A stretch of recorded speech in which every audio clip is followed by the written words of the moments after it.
So today, for part 3 of starting over, I would like to talk to you about what they think. Yeah, that's right. What do they think? We fear so much what other people think, okay? Some more than others, but if we're honest with ourselves, we really do think about like what somebody else gonna think. Because if you even think about it, even like this, wow, you ask opinions of other people. Why? Because you care about what people think. Let's be real.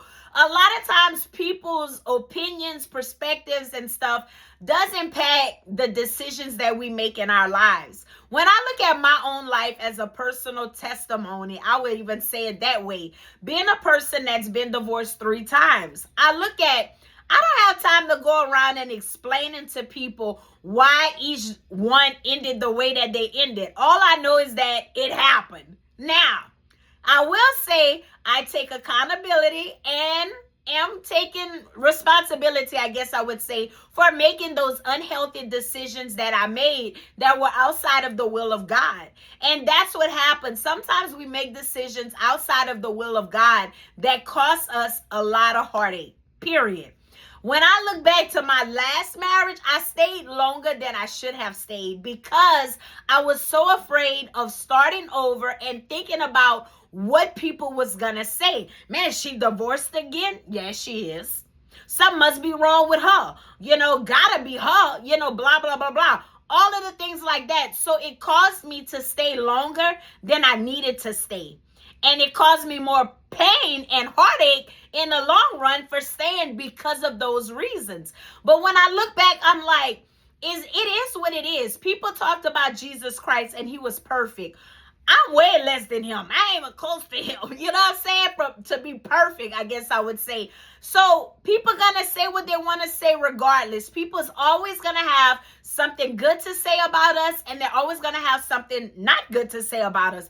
That's just the way that it is. Everybody's perspective on things are different the way that we are as individuals. We can't be so afraid of starting over that we don't start over because we're so afraid of what other people think. They're going to think what they want to think, and we have to allow them to do that. When I look at like a serial killer that go out, kill all these people, if he gets shot by the cops, go to his funeral or something like that, I promise you, people are going to say nothing but good things about him. No matter what funeral you go to. I've sat in funerals and I'm like, wondering because I'm like, I knew that person. And that person was like, not like that, But at the end of it, people will always have something good to say. So regardless if we make good decisions or bad decisions or healthy decisions or unhealthy decisions, people are going to always have their opinion. That's just the bottom line. We as people have our own opinions about other people.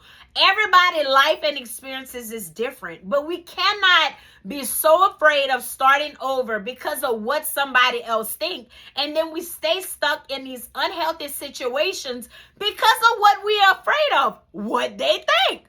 We cannot live our lives like that. We have to make decisions according to the best of our ability, according to what God's will is for your life. And if we learn to pray first about it, we will save ourselves a lot of heartache. I'm just saying, I know I would have, but it is what it is because through life comes experiences. And through those experiences, we learn and we grow. So my food for thought for you today would be, are you afraid of starting over because of what they think? That's your food for thought. Because guess what? They're always going to have somebody that's going to have something to say regardless. So make those decisions according to the will of God for your life and you'll be okay. Amen? Amen. So today I leave you with this.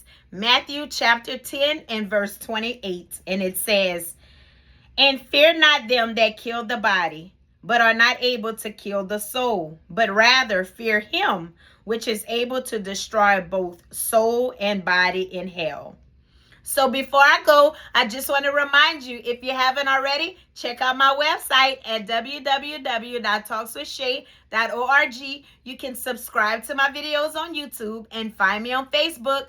Like my page, share my page. Invite your friends to like my page. And until next time with Talks with Shay, Shay is out. Y'all stay blessed.